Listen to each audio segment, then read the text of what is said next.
नमस्कार मित्रांनो, तुमचं पुन्हा एकदा आवडीमध्ये स्वागत आहे. महाराष्ट्र राज्य वीज निर्मिती कंपनी अंतर्गत आता परमनंट पदाची पदभरती निघालेली आहे.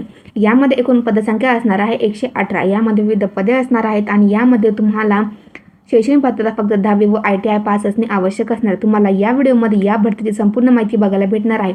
त्यामुळे व्हिडिओ शेवट नक्की बघा. व्हिडिओ आवडल्यास लाईक करा, चॅनल सबस्क्राईब नक्कीच करा. जर तुम्ही अजूनपर्यंत प्रगत संगणक विकास केंद्र अंतर्गत 951 पदांची जी नवीन पदभरती निघालेली आहे, तुम्ही ती व्हिडिओ नसेल बघितली तर मी या व्हिडिओ डिस्क्रिप्शनमध्ये त्याच्यासोबत लिंक देत आहे. तुम्ही ती पण व्हिडिओ नक्कीच बघा. आणि डिस्क्रिप्शनमध्ये मी फेसबुक पेज आणि व्हॉट्सअप चॅनलचे लिंक दिलेले आहे, त्याला पण नक्कीच फॉलो करा. तर चला आजच्या भरतीकडे वळूयात. बघा, तुम्हाला स्क्रीनमध्ये संपूर्ण जाहिरात दिसत आहे. महाराष्ट्र राज्य वीज निर्मिती कंपनी अंतर्गत ही पदभरती निघालेली आहे. यामध्ये हे महाराष्ट्र शासनाचा जॉब असणार आहे. यामध्ये तुमची वय मर्यादा ही 18 ते 38 वर्ष असणार आहे. राखीव प्रवर्गासाठी ही 43 वर्षापर्यंत असणार आहे. बघा, आता इथे कोण अप्लाय करू शकतात. महाराष्ट्र राज्यातील उमेदवार इथे अप्लाय करू शकता. यामध्ये तुम्हाला कोणती अनुभवाची गरज नाही. जर तुम्ही फ्रेशर असेल तरी सुद्धा अप्लाय करू शकता.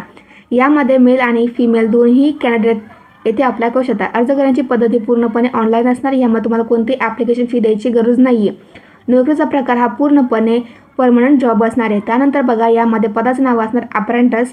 आता बघा की कोणत्या पदासाठी रिक्त जागा असणार आहेत. तर सर्वप्रथम 20 तंत्री, यामध्ये 40 पदं रिक्त असणार आहेत. तारतंत्री या पदाकरता तुम्हाला 35 जागा रिक्त आहेत.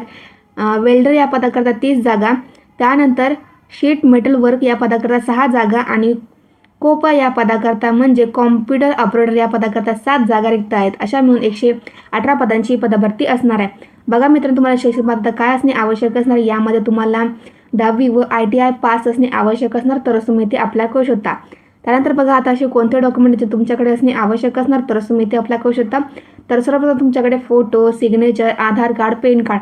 त्यानंतर तुम्ही कास्टमध्ये असाल तर कास्ट सर्टिफिकेट आणि नॉन क्रिमिनल. त्यानंतर तुमचं एज्युकेशन क्वालिफिकेशन सर्टिफिकेट, तुमचं 10वीचं जे तुम्ही ITI कंप्लीट केले त्याचं सर्टिफिकेट तुमच्याकडे असणे आवश्यक असणार, तरच तुम्ही ते अप्लाय करू शकता. बघा मित्रांनो, आता ॲप्लिकेशन लास्ट डेट ही 10 जून 2026 असणार. तुमचं नोकरीचं ठिकाण हे परळी असणार आहे. मित्रांनो, जे कोणी पण या भरतीची पात्र असेल त्यांना नक्कीच फॉर्म भरा. व्हिडिओ आवडल्यास लाईक करा, चॅनल सबस्क्राईब नक्कीच करा. डिस्क्रिप्शनमध्ये तुम्हाला ॲप्लिकेशन लिंक आणि नोटिफिकेशन लिंक भेटून जाईल.